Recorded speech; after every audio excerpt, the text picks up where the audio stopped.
आदरणीय किसान मजदूर एवं युवा साथियों,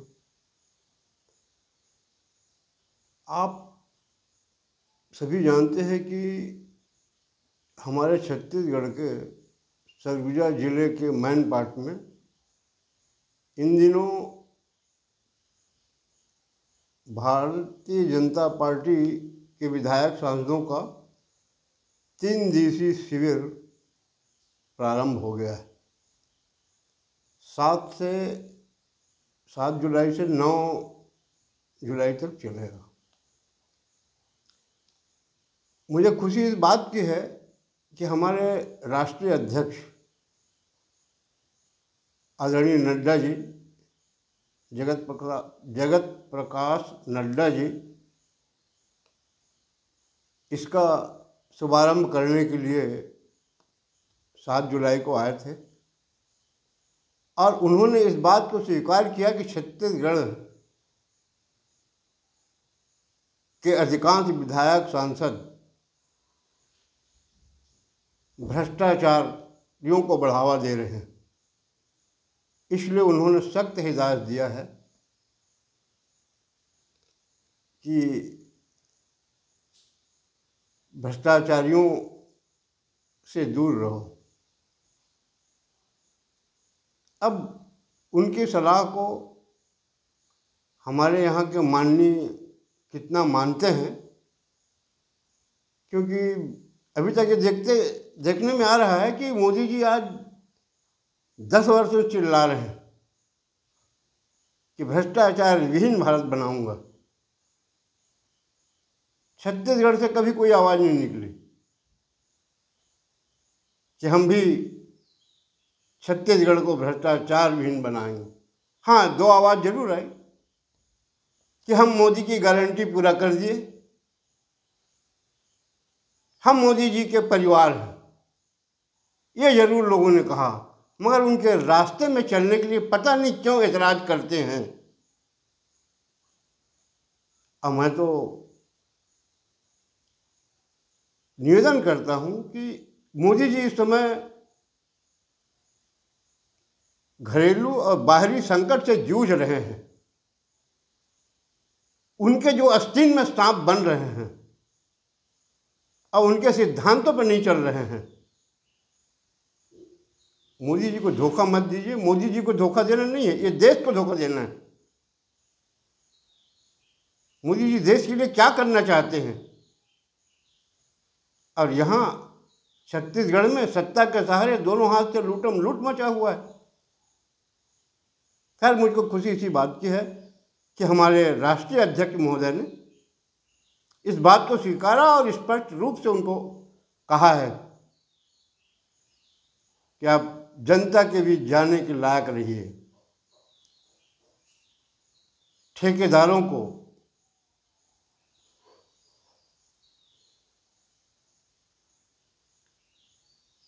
काम ठीक से करने दो, उनके चक्कर में मत फंसो, परसेंट के चक्कर में मत फंसो। उनका कहना ये था।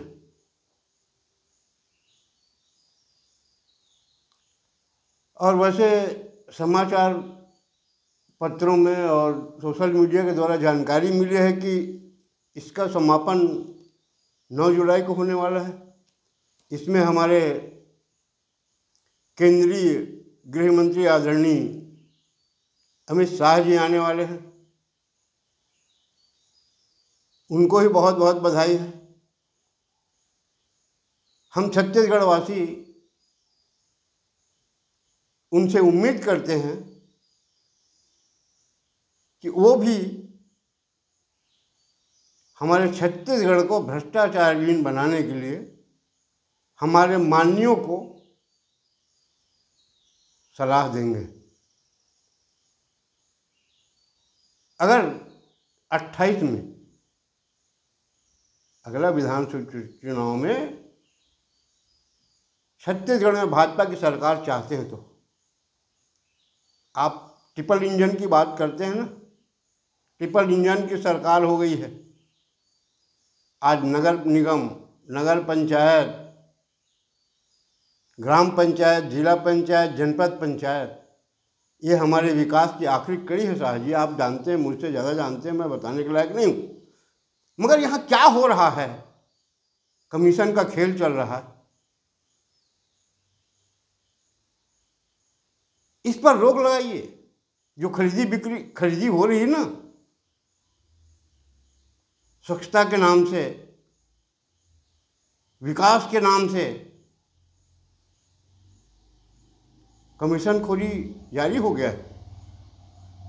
इसका दुष्प्रभाव आम जनता पे पड़ रहा है। इस पर नकेल कसिए। खैर, वहाँ तो वो प्रतिनिधि बैठाए गए ना जो विधायक और मंत्री सांसद के करीबी हैं। कोई जनसेवा भावना वाले को नहीं बिठाया गया, जो जनता की भावना को समझे और शासन की सुविधा को मुफ्त में उनको दिलाने की कोई व्यवस्था करे। वैसे आपको मैं याद दिला दूं आदरणीय शाह जी कि विधानसभा चुनाव के समय आपने कहा था कि भ्रष्टाचारियों को सीधा करके उल्टा कर दूंगा।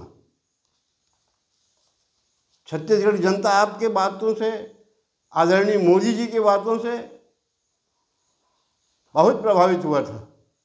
आज समय आ गया है, 1.5 साल हो गए भाजपा की सरकार बने। आपके पास भी, आपके एजेंसियों को भी मालूम होगा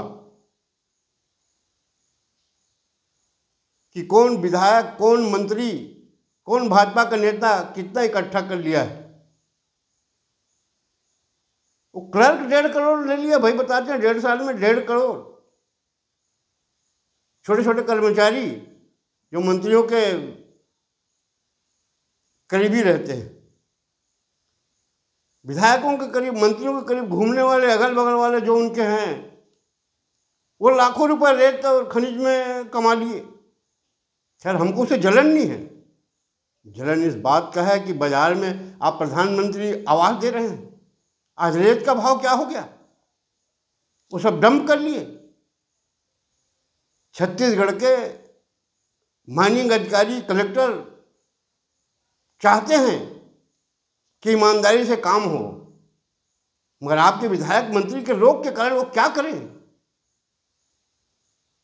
सत्ता आपकी है, विधायक मंत्री रोक लगा देते, नहीं है हमारा आदमी है, इसके खिलाफ कोई कार्रवाई नहीं करना, मजबूर हो जाते। हर समय देखा गया है कि अधिकारियों के ऊपर दोष डाला जाता है कि अधिकारी ऐसा कर दिया, वो सब अधिकारी ऐसा नहीं करना चाहता, उसको मजबूर किया जाता है सत्ता की ओर से, सत्ता में बैठे लोगों के द्वारा, कि अपराधियों को छोड़ दो। वो तो मंत्रियों के अगल बगल घूमते हैं, जो कांग्रेस शासन में थे अगल बगल घूमते थे मंत्रियों के, वो आज इधर शिफ्ट हो चुके हैं। इसलिए अगर अगला विधानसभा चाहिए, मैं तो नड्डा जी से भी निवेदन किया था, आपसे भी निवेदन कर रहा हूं, तो कम से कम जो भाजपा के घोषणा पत्र में कि भ्रष्टाचार विहीन छत्तीसगढ़ बनाएंगे, इसके लिए तो कुछ कार्रवाई किया जाए। और 1.5 साल में जितना जन आक्रोश भाजपा के प्रति है, मोदी जी को छत्तीसगढ़ी जनता चाहती है, मगर यहाँ जो हमारे बैठे माननीय हैं, वो सिर्फ अपने लोगों तक घिरे हैं, वो पदाधिकारियों तक घिरे हैं, जिंदाबाद बुलाने वालों तक घिरे हुए हैं। जनता के बीच जाकर कोई उसकी समस्या से निकलने तैयार नहीं। अभी करोड़ों रुपए खर्चा करके हमारे प्रदेश सरकार ने समाधान शिविर, जनता की समस्या हल करने के लिए लगवाया था। जो समस्या दिया गया वो हल नहीं हुआ। आप पता करवा लीजिए, जांच करवा लीजिए हर पोलिंग बूथ में भेज करके। वैसे पोलिंग बूथ के कई कार्यकर्ताओं के खिलाफ आपके बहुत गलत आवाज आ रहा है। जनपद सदस्य बन गए हैं, कई सरपंच बन गए हैं, सरगुजा से लेकर के बस्तर तक अधिकारियों पर हावी हो रहे हैं, हमारा सरकार है, हम तुमको भगा देंगे, यहाँ से नौकरी से निकाल देंगे। और हमको लूटने नहीं दोगे तो। आप ये मत समझना कि मैं हवाई बोल रहा हूँ। मैं जितना भी आज तक बोला हूँ वीडियो में, अगर छत्तीसगढ़ में कहीं नहीं मिले तो मुंगेली जिले के पथरिया तहसील में आप आ जाइए। यहाँ हर प्रकार के जितना मैं आरोप लगा रहा हूँ, सब आरोप यहाँ मिल जाएंगे कि कौन जनपद सदस्य, कौन नगर पंचायत के पार्षद और कौन कितना क्या कर रहा है, किसको कर्मचारी अधिकारी को धमका रहा है गलत नहीं करने पे। इनको शायद नहीं मालूम ना कि सत्ता कैसे में जाती है। इनको तो यही मालूम है कि भैया लूट लो, पता नहीं अगला आएगा कि नहीं आएगा, क्योंकि आज को देखना है। तो ये जो आपके कार्यकर्ता हैं, इनको भी ब्रेक लगाना पड़ेगा आपको कि ऐसा कोई कार्रवाई ना करें जिससे जनता में पार्टी की छवि खराब हो। वैसे मुझको बोलना नहीं चाहिए, आप तो खैर जानते होंगे, मगर पर भी मैं याद दिला देता हूँ कि जब से हमारे प्रदेश सरकार ने प्रदेश में और नया शराब भट्टी खोलने के लिए घोषणा किया है, तब से शासन के प्रति और ज़्यादा आम जनता में आक्रोश आ गया है। क्योंकि शराब भट्टी खुलने से क्या नुकसान और क्या फ़ायदा होता है आप मुझसे ज़्यादा जानते हैं। अपराध बढ़ता है, दुर्घटनाएं होती हैं, क्या क्या नहीं होता। इसका एक उदाहरण बता दूं मैं आपको। जैसे अब आप सरगुजा कल आएंगे ना, तो आप पता कर लेना, सरगुजा कलेक्टर ने छत्तीसगढ़ शासन के आदेश में जो मैन पार्ट एरिया है ना, वहाँ जो शराब भट्टी है उसको 3 दिन के लिए बंद करा दिया है।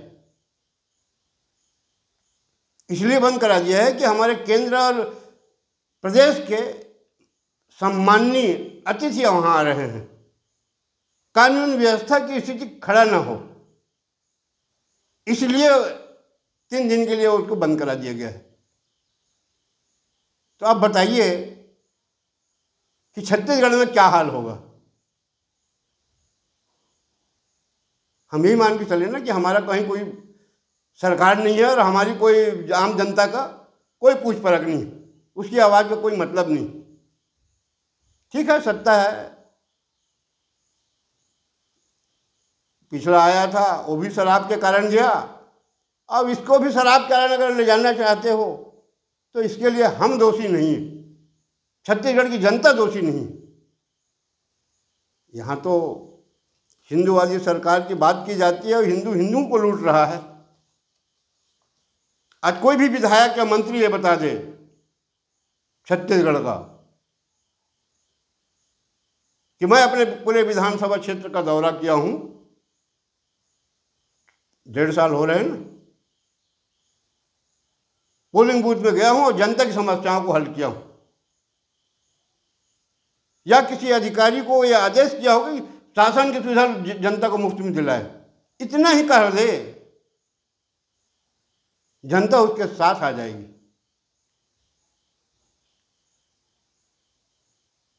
राशन कार्ड हो, जो भी शासन की सुविधा है, मगर पैसे के नहीं मिल रहा है शाह जी। अब आप समाधान शिविर के चक्कर में मत रहना कि वो तो 96% हल हो गया। 96% हल नहीं हुआ है, 5% जो विधायक मंत्री वहाँ शिविर में बांटे हैं ना, वही हल हुआ है। 96% समस्या आम जनता का हल नहीं हुआ है।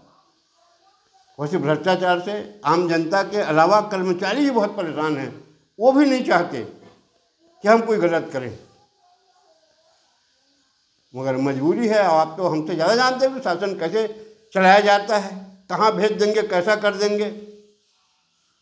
वैसे तो खबर है कि बहुत से कांग्रेस शासन के अपराधी विचारधारा के अधिकारियों को तैनात कर लिया है, बहुत से मंत्रियों ने पसंद करके अपना अपना। तो हम तो चाहते हैं शाह जी, जैसे राम भगवान को आप वहाँ लाए हो अयोध्या में, राम राज का कुछ असर तो छत्तीसगढ़ में या भारत देश में दिखना चाहिए। अब मुख में राम बगल में छुरी करके अगर राज करना चाहते तो इस पर हम कुछ नहीं कहना चाहते। इतना कह के अपने वाणी विराम देता हूँ। धन्यवाद। जय हिंद।